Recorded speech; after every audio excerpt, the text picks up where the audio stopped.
9 years after shattering attendance records, the Susquehanna Valley is the epicenter of the world of professional golf.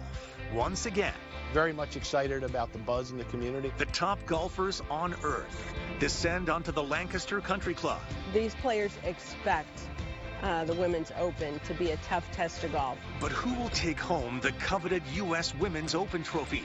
It's not just another week on tour for them. It's Making the Cut, live from the U.S. Women's Open, with sports director Bethany Miller. Hello from the gorgeous rolling green hills of the Lancaster Country Club, the site of the 2024 U.S. Women's Open Golf Championship.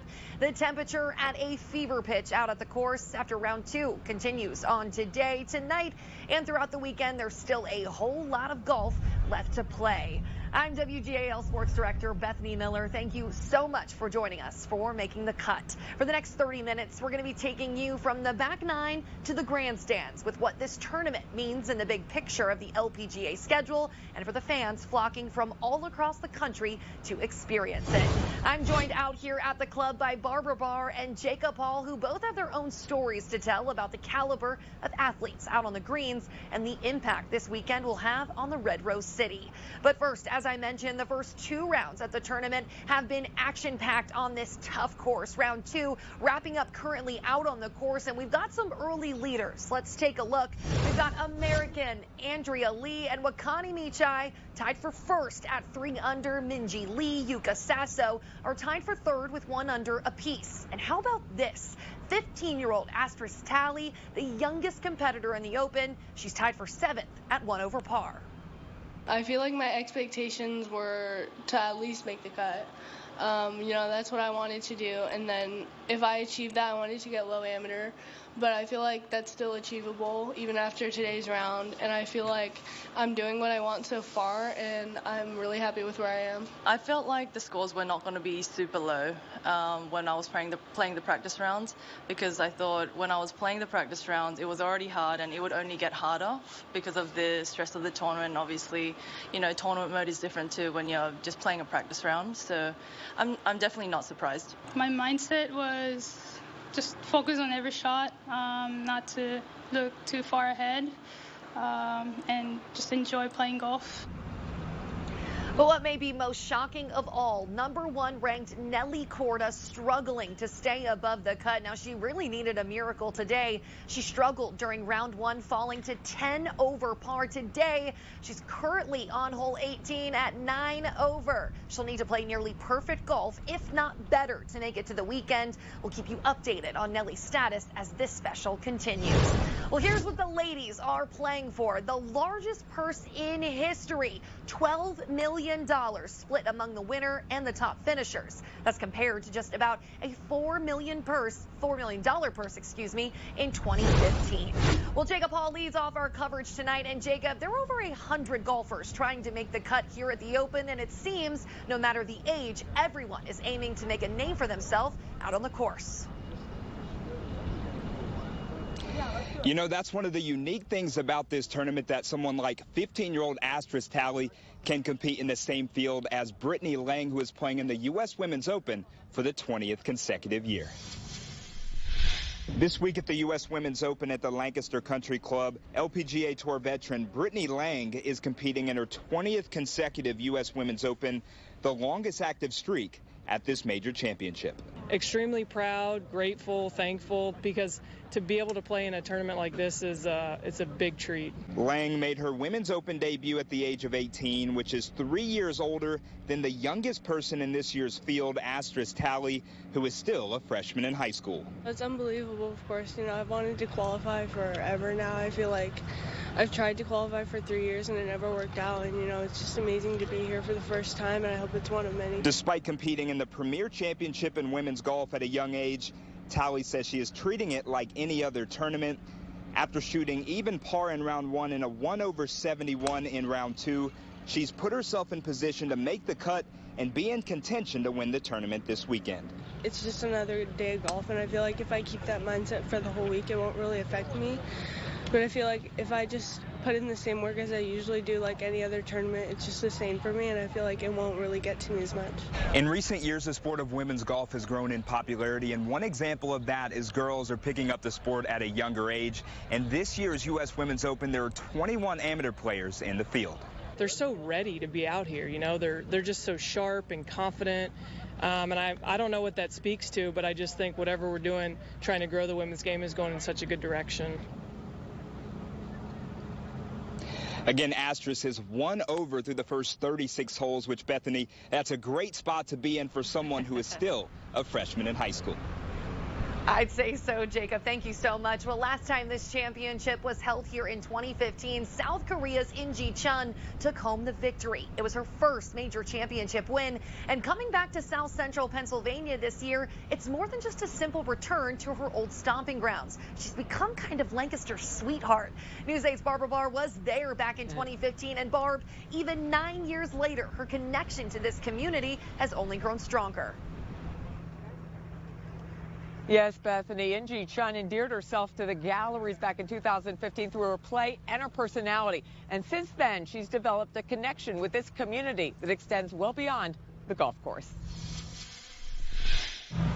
In-ji Chun looks to defend her U.S. Open championship she won at the Lancaster Country Club in 2015. But her impact on this community lasted well beyond the moment she hoisted the trophy. Everyone was so kind. I wanted something give back to them. Luckily, I got opportunity to make a foundation here. Give back she has to the tune of $500,000 in scholarship, benefiting about 100 Lancaster Country Club employees and their children. Rough height is about an inch higher than it is traditionally. 24-year-old Nate Shell is the senior assistant superintendent and a recipient of one of In-ji's scholarships. It was a big release of burden, you know, the financial strain of any young individual. On Tuesday, In-ji took time out to meet with Nate, other scholarship recipients, and head ground superintendent Josh Saunders. Talked to our volunteer staff, kind of said her thank yous and praises of the golf course.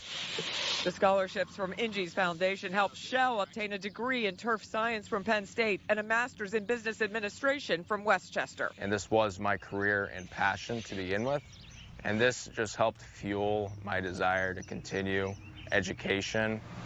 In-ji was inspired to help others in part by her upbringing in Korea and a sight she saw near the course 9 years ago. In 2015, when I saw the firefly, suddenly some thought in my mind, oh, I want to be kind of like firefly, to lighting up the people and give them for some inspiration. She's been a light herself in helping those in a community far from her homeland, but very close to her heart, realize their dreams. She's a great lady that always has a smile on her face when she comes back here. And In-ji has won 2 more majors, but today she finished 12 over par, kind of a rough day for her. She will not make the cut, play the weekend to defend her championship. A lot of people are disappointed by that, but certainly she remains a great and beloved champion here. Bethany? Barbara, thank you. We're continuing to throw it back to 2015 here on WGAL. Still to come on Making the Cut. We take a look at what exactly has changed since the last time the Open was held at the Lancaster Country Club. Sometimes we've been known to have a line to come in the door.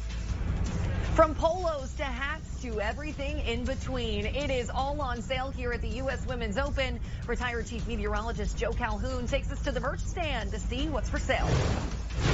It's a privilege, really, to be able to use this and get around and watch a golf tournament like this.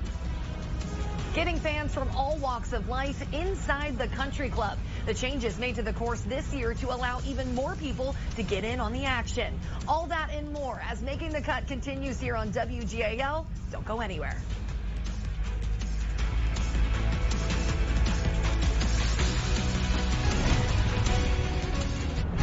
Welcome back to Making the Cut on WGAL. It has been 9 years since the U.S. Women's Open has played at the Lancaster Country Club, and a lot has changed since 2015. The club has invested more than $2 million in upgrades. News 8's Barbara Barr was there the last time this championship was held. And Barb, what's different this time around? A lot is definitely different, Bethany. Nelly Korda described this course as a beast earlier this week, and I asked her why. She said in part because of those small, compact greens, and we all know that the one on number 12 certainly got her yesterday. But there have been a lot of changes from the firmer greens to fewer trees and added bunkers, and it looks a lot different than it did 9 years ago. Very much excited about the buzz in the community. I believe that they will support it just as much as they did in 2015. And the course is great. The course has improved since 15. The players enjoyed playing it. Tournament chair Jerry Hostetter shows us some of the marquee holes golfers will face. Championship golf. Yeah. People want to watch the back nine. Changes to the Lancaster Country Club course from 2015 include the removal of more than 1,000 trees to open up vistas, the addition of bunkers, and the greens are much firmer now. It's a lot that's different with the golf course and the incredible work that they've done. Some of these views and vantage points that have opened up, ease of getting around the golf course for spectators. This is number 3.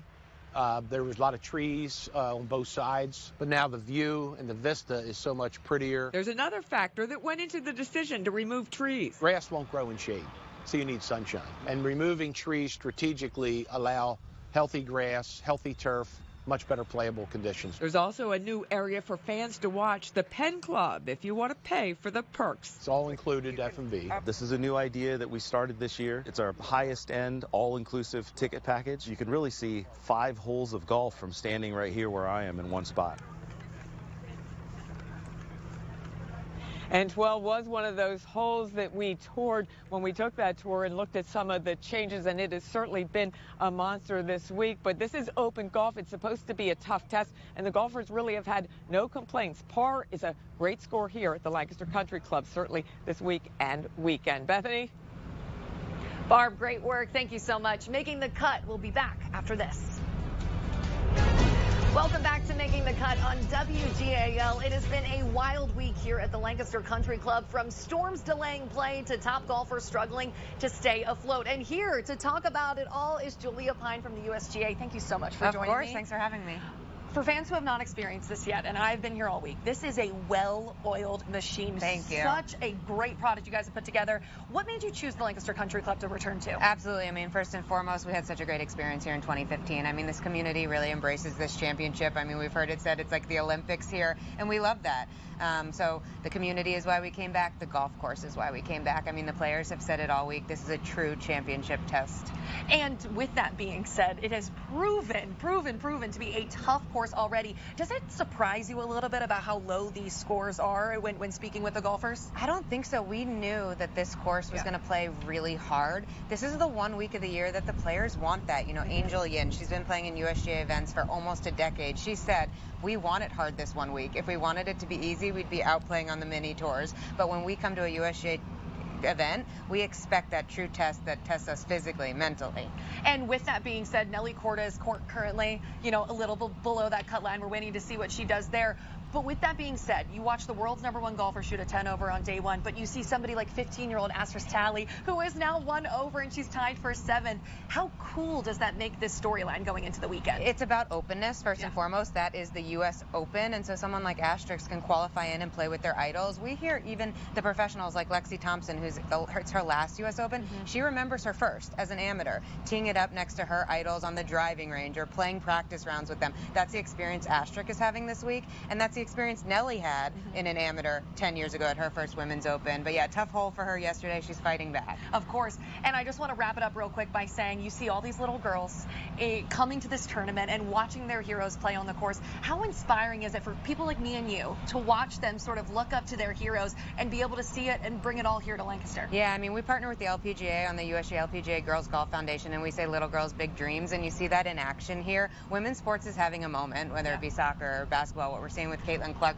and golf's having that moment too. So to be able to bring it here to Lancaster Country Club, have little girls who have never had an event this big in their hometown, it's something we're really proud of. Julia Pine, thank you so much. This tournament is amazing. Get out here if you have not gotten tickets already.